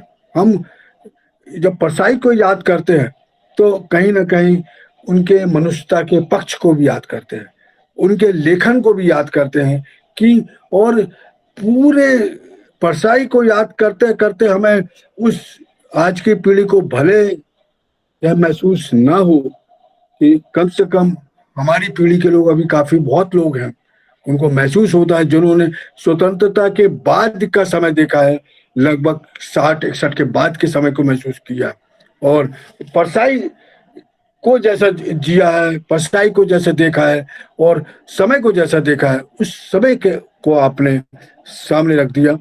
आज हमारे साथ तिवारी जी हैं। तिवारी जी से मैं आग्रह करता हूं कि कुछ बात रखें। डॉक्टर रमेश तिवारी। धन्यवाद सैनी जी। जो परसाई पाठ और पुनर्पाठ को लेकर जो हम लोग सोचते हैं, और मैं हमेशा जो विद्यार्थी के रूप में जैसी समझ बना पाता हूँ कि परसाई को पढ़ना या परसाई पाठ पुनर्पाठ ये जरूरी क्यों है, और क्यों हम लोग ये बार बार कहते हैं। मुझे लगता है कि लेखन, और विशेष करके व्यंग लेखन को अगर हम ठीक से समझना चाहें, तो उस समझ को बनाने के लिए, और व्यंग लेखन की जमीन क्या होनी चाहिए, व्यंग लेखन का वास्तविक कोण कौन सा होना चाहिए, व्यंग लेखन में हमें भाषा किस तरीके से रखनी चाहिए, इन सारी चीजों के लिए एक पाठशाला के रूप में अगर हम देखें तो परसाई से बड़ी पाठशाला अभी हिंदी व्यंग में नहीं। इस दृष्टि से भी हमें परसाई के लेखन को, और परसाई के लेखन का पाठ और उसको पुनर्पाठ, पाठ और पुनर्पाठ दोनों लगातार निरंतर उसकी जरूरत मैं महसूस करता हूँ। लेखन की जमीन, लेखन की दिशा, लेखन का लक्ष्य क्या हो, कैसे हो और किस दिशा की ओर हो, इन सब सवालों का जवाब जानने के लिए परसाई से बेहतर पाठशाला हिंदी व्यंग में तो मुश्किल है ढूंढना। इस दृष्टि से भी परसाई पाठ और पुनर्पाठ दोनों बहुत जरूरी है। इस दृष्टि से हमें परसाई को पढ़ना बहुत जरूरी है। यदि आप हिंदी व्यंग के विद्यार्थी हैं तो परसाई को पढ़ने से ये समझ बन पाएगी कि क्या लिखना है, कैसे लिखना है, क्यों लिखना है, और जीवन और आचरण को, जीवन और लेखन को कितना करीब या दूर रखना है, कैसे रखना है, इन सारे सवालों के जवाब हमें परसाई का जीवन और परसाई का लेखन बहुत अच्छी तरह से देता है। और जैसा मैंने सुना आरंभ में, जैसे सैनी जी ने बताया कि इस समूह के पुनर्गठन का आज 1 वर्ष पूरा हुआ। 1 वर्ष पहले भी जो ये उथल पुथल रही, उन परिस्थितियों में कहीं न कहीं परसाई जी को पढ़ने से जो दिशा प्राप्त हुई है, जो निर्णायक क्षमता प्राप्त हुई है, उसी के परिणाम स्वरूप हमने इस पुनर्गठन को साकार किया। और जैसा सैनी जी ने शुरुआती अपने उद्बोधन में ये बताया, जो प्रगतिशील लेखक संघ के संबोधन की बातें की, जब मानसिकता एक होगी तो रास्ते कहीं न कहीं मिल जाएंगे, अपने आप मिल जाएंगे। वो सायास नहीं होगा, वो अनायास होगा, क्योंकि जब टेम्परामेंट एक होगा तो हमारा सोच, हमारी समझ, फिर हम उस दिशा में चलेंगे तो कहीं न कहीं जाके अपने आप फिर मिलेंगे। शायद इसीलिए वो साम्य सैनी जी ने आज ढूंढ के निकाला, जो संदर्भ दिया उन्होंने। और मेरा ये मानना है कि लेखन और जीवन दोनों में जब जब संकट की घड़ी आएगी, और संकट की घड़ी आएगी यानी जब जब निर्णय की घड़ी आएगी, तब तब बेहतर लेखन ही आपका बेहतर मार्गदर्शक साबित हो सकता है। बेहतर लेखन, बदलाव और निर्णय के वक्त आपका सबसे बेहतर मार्गदर्शक और मित्र सिद्ध हो सकता है। मैं अगर परसाई के लेखन में सिर्फ एक रचना की बात करते हुए उसके हवाले से अपनी बात को पूरी करूं, एक आज्ञाकारी बेटे को लेकर जो हमारी परंपरागत सोच, और पिता की सत्ता को लेकर जो हमारी एक परंपरागत सोच है, कोर्स में सवालों को मारने वाले पाठ्यक्रम को लेकर जो हमारी समझ है, श्रवण कुमार को लेकर जो हमारी सोच है, दिशा निर्देशन करने वाली शख्सियतों को लेकर हमारे समय का जो यथार्थ है, जो परसाई के समय का यथार्थ था और जो आज के समय का भी यथार्थ है, जिसका एक कोण मैं अगर कहूं कि आंख वालों का निर्देशन अंधे कर रहे हैं, तो आंख वालों का निर्देशन अंधों द्वारा करने की जो विसंगत व्यवस्था है, इस विसंगत व्यवस्था से और ऐसी अनेक व्यवस्थाओं से साक्षात्कार कराने का जो काम है, वो परसाई अपनी रचना में करते हैं। मैं जिस रचना की का उल्लेख कर रहा हूँ वो कंधे श्रवण कुमार की रचना है। और ऐसी अनेक विसंगतियों को आत्मसात करके, उनका रचनात्मक उपयोग करके, आप अगर हिंदी व्यंग्य को समृद्ध करना चाहते हैं तो परसाई को पढ़ना ही नहीं बल्कि बार बार पढ़ना जरूरी है। व्यंग्यधारा की ये कोशिश परसाई पाठ पुनर्पाठ भी मेरे हिसाब से इन्हीं उद्देश्यों को ध्यान में रख करके किया गया है। और हमें बड़ी खुशी है कि हमारे सभी साथी भी इन ऐसी गतिविधियों में लगातार सक्रिय भूमिका निभाते हैं। आप लोगों ने मुझे बोलने का अवसर दिया और सुना, इसके लिए बहुत बहुत धन्यवाद। नमस्कार। धन्यवाद तिवारी जी। हमारे बीच में दिलीप तेतरवे जी हैं, मैं उनसे आग्रह करता हूं कि वो कुछ बोलें। दिलीप तेतरवे जी।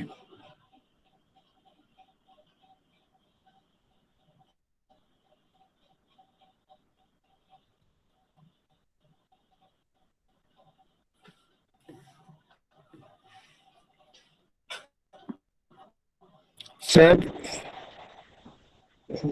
सुन नहीं पाए? हाँ, अभी हो गया, माइक ऑन। नमस्ते। हाँ, हाँ।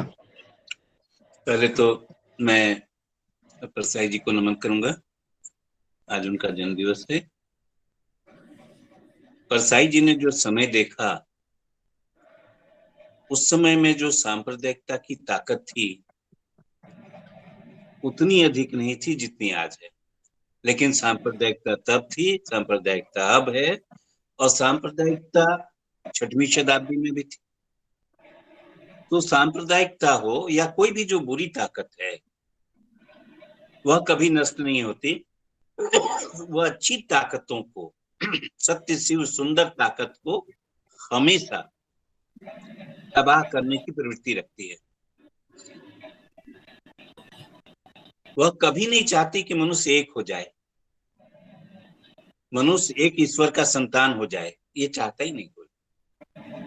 इसी चीज को कबीर ने रखा, इसी चीज को वसव कवियों ने दक्षिण भारत में रखा। अगर हम गौर से देखें तो समस्याएं जो हैं जीवन की, वह करीब करीब एक रहती हैं। कुछ नई समस्याएं आती, जैसे भूमंडलीकरण आया, कुछ नई समस्याएं आई, जिनमें संस्कृति का भी, के परिवर्तन की तेज रफ्तार थी और विकास के परिवर्तन की भी तेज रफ्तार थी। भाषा के परिवर्तन की रफ्तार थी, व्यवहार में परिवर्तन की रफ्तार थी, लेकिन व्यवहार का परिवर्तन तब भी हो रहा था और आज भी हो रहा है।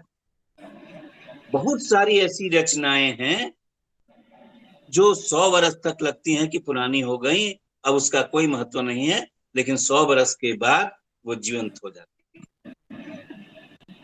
हरवंश राय बच्चन ने जिस प्रवृत्ति को लेकर तालाबाद की बुनियाद रखी, अगर हम उसको भी देखेंगे तो वह फारस से चलते हुए 150-200 वर्षों के बाद घूमते घामते भारत पहुंचा।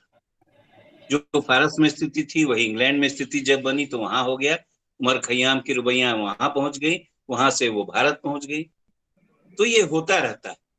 और जो कुछ भी परसाई ने लिखा है और जिस दृष्टि और दृष्टिकोण से लिखा है वह आज के लिए सबसे महत्वपूर्ण है। तो परसाई से हमें उनकी दृष्टि और उनका दृष्टिकोण दोनों अपनाने की जरूरत है, और तभी आज हम इस समाज की और इस देश की, इस लोकतंत्र की रक्षा कर सकते हैं। हमले परसाई पर हुए, हमने भी झेले हैं, अभी भी हमले हो रहे हैं।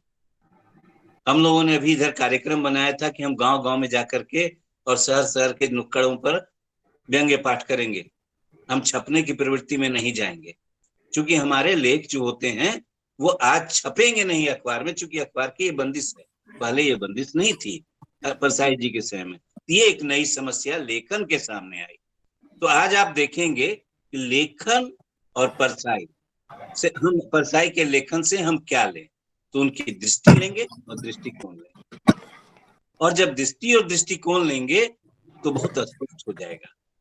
हम इस मुगालते से निकल जाएंगे कि हमको डर के लिखना है। बहुत सारे बड़े बड़े लेखक, व्यंग्य लेखक भी आज कह देते हैं कि मैं राजनीतिक लफड़ों में नहीं पड़ता, जबकि राजनीति सबसे अधिक मानव जीवन को प्रभावित करने वाली नीति होती है। उस नीति की अनीति को देखने का काम हरिशंकर परसाई ने गुरु की तरह हमें सिखलाया है, और उस गुरु को नमन करता हुआ हम लोग लेखन करते हैं। धन्यवाद सबको। बहुत दिनों के बाद मैं आ रहा हूँ, और सबको बहुत बहुत धन्यवाद। और बहुत सारे वक्ताओं ने मेरा बहुत ज्ञानवर्धन किया है परसाई जी के संबंध में। उनके लेखन और उनके जीवन के आयामों के बारे में बताया है। उन सभी वक्ताओं को मैं प्रणाम करता हूँ और धन्यवाद देता हूँ। धन्यवाद। धन्यवाद दिलीप जी। अब क्योंकि समय काफी बढ़ भी रहा है और आज हमारे साथ बीच में रक्षाबंधन भी है, और यह एक संयोग की बात है कि 1995 में 10 अगस्त को रक्षाबंधन था, जिस दिन परसाई जी का निधन हुआ था। आज 22 अगस्त है, उनकी रक्षाबंधन का दिन है।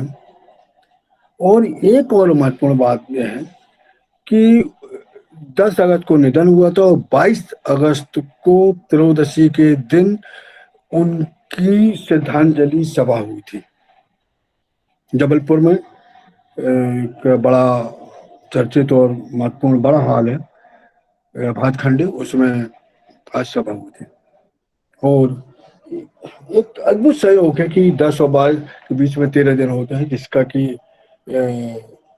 हमारे भारतीय संस्कृति में एक अलग टाइप का महत्व है।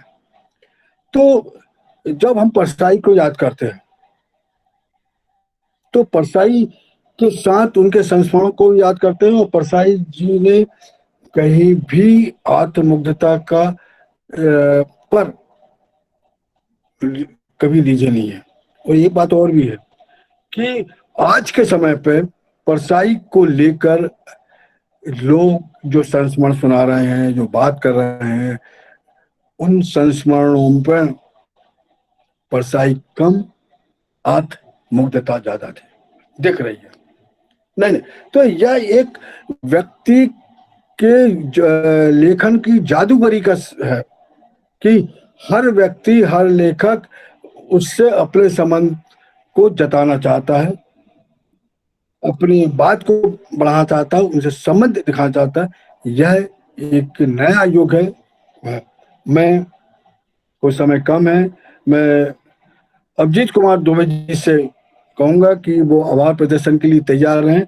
उसके पहले मैं अनूप शुक्ल जी से संक्षिप्त उद्बोधन के लिए कि वे अभी उन्होंने परसाई पर काफी काम किया, उनकी रचनावली की, उनके पंच तोड़े, उन पर पंच में बातचीत की।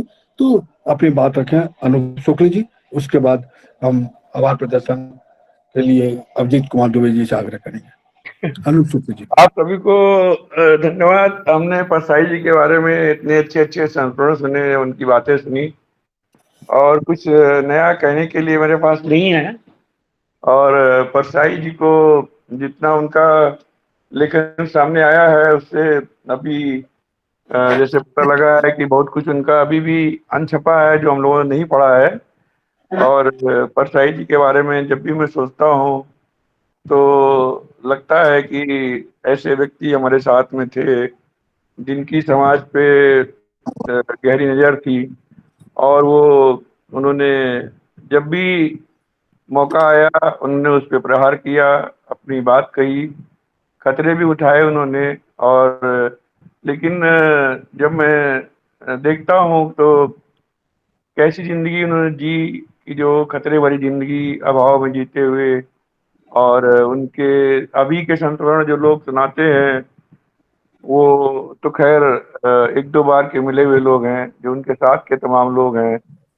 मैं याद करता हूँ कि कैसा उनका समय रहा होगा, और उनके समय के लेख पढ़ता हूँ। जब मैं भी रचनावली उनकी पंच छांट रहा था मैं, तो मैंने रचनावली के 6 खंड उनके पढ़े मैंने।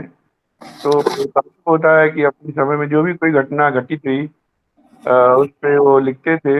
आज देश में इतनी घटनाएं घट रही हैं, अभी तालिबान में, मतलब अफगानिस्तान में अटैक हुआ और तालिबान वहाँ घुस गए, लेकिन ये ताज्जुब की बात है। मतलब ताज्जुब की क्या बात है, ये हमारे लोगों की सामर्थ्य है कि उसके उस पे सटीक टिप्पणी करने वाला हम लोगों में से कोई नहीं है, मतलब नहीं आती है कि उसके पीछे कारण क्या है, ताकतें कौन सी हैं, उनमें कौन कहाँ क्या साजिश है।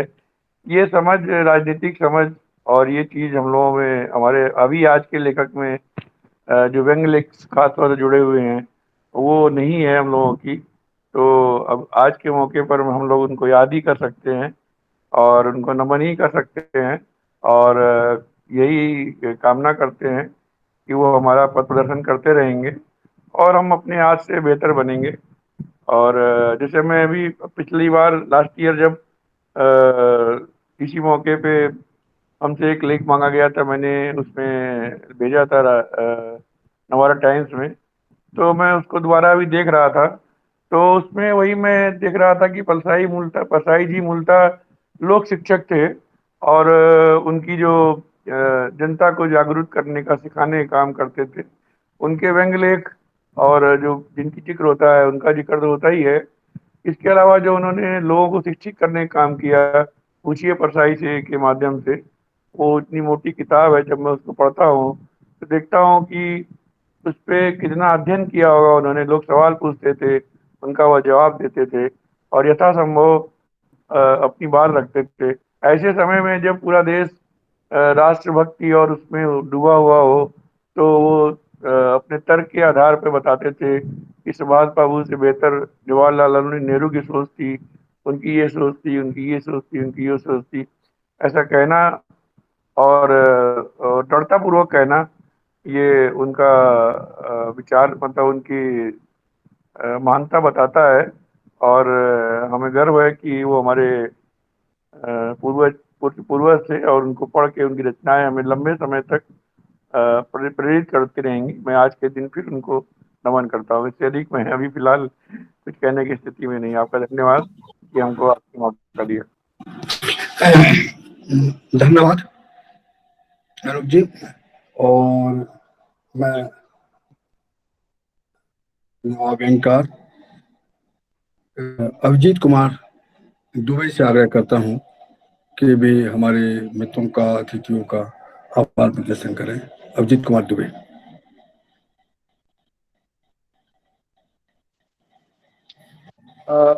शुक्रिया सैनी सर। व्यंग्यधारा की आज की इस गोष्ठी में परसाई पाठ पुनर्पाठ के अंतर्गत विद्वान वक्ताओं आदरणीय कुंदन सिंह परिहार जी, राजेंद्र वर्मा जी, सेवाराम त्रिपाठी जी, प्रोफेसर रमेश तिवारी एवं अनूप शुक्ल सर, विद्वान वक्ताओं के विचार सुनकर परसाई को हमें नए तरीके से समझने में मदद मिली।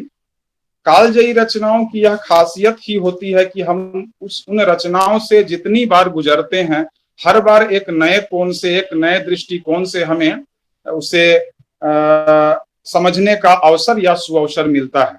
और यह सुअवसर अगर व्यंग्यधारा परिवार की, व्यंग्यधारा समूह की, नवनिर्मित व्यंग्यधारा समूह की पहली वर्षगांठ पर मिले तो यह एक और उपलब्धि के समान हो जाती है। व्यंग्यधारा तो आज विद्वान वक्ताओं ने चर्चा की बीच में कि व्यंग्यधारा की परंपरा तो काफी दिनों से चली आ रही है, लेकिन जो यह व्यंग्यधारा का जो रीस्ट्रक्चरिंग हुआ उसकी पहली वर्षगांठ थी। तो इस वर्षगांठ के अवसर पर विद्वान वक्ताओं के विचार सुनने का जो हमें अवसर मिला, और सबसे प्रारंभ में राजेंद्र वर्मा सर ने जिस प्रकार परसाई जी की विभिन्न रचनाओं से बहुमूल्य बातों को निकालकर हमारे समक्ष प्रस्तुत किया, यह सचमुच ही ज्ञानवर्धक रहा। और बाद में आदरणीय कुंदन सिंह परिहार सर और सेवाराम त्रिपाठी सर तथा बाद में तिवारी सर, अनूप शुक्ल सर ने सचमुच आज का जो श्रवण रहा, यह श्रवण सार्थक रहा। और यही इस कार्यक्रम की सार्थकता है कि परसाई पर हम जितनी भी बार बात करें, पाठ करें या पुनर्पाठ करें, परसाई हमें पुनः पुनः अपनी ओर खींचते हैं। और व्यंग्य साहित्य के इतिहास के जो परसाई जी, जो मैं तो कहूंगा एक फाउंडर मेंबर, अंग्रेजी का शब्द लूं तो यह सही होगा। परसाई जी की एक पंक्ति एक बार मैंने कहीं पढ़ी थी कि परसाई जी ने लिखा था कि व्यंग्य साहित्यिक विधाओं में व्यंग्य को भी अब क्षुद्र से ब्राह्मण क्षुद्र से क्षत्रिय मान लिया गया। परसाई जी ने एक जगह लिखा था। तो अपने विपुल लेखन के द्वारा उन्होंने व्यंग्य के लिए जो यह जमीन तैयार की, इसके कारण ही हम लोग बार बार पुनः पाठ या पाठ का उन पर कर रहे हैं। आज की इस गोष्ठी में, व्यंग्यधारा परिवार की गोष्ठी में उपस्थित तमाम विद्वान वक्ता, हमारे आदरणीय मित्र, सबका हृदय से आभार। और इस गोष्ठी के अंत में मुझे भी सुअवसर देने के लिए रमेश तिवारी सर का आभार, बहुत बहुत आभार सर।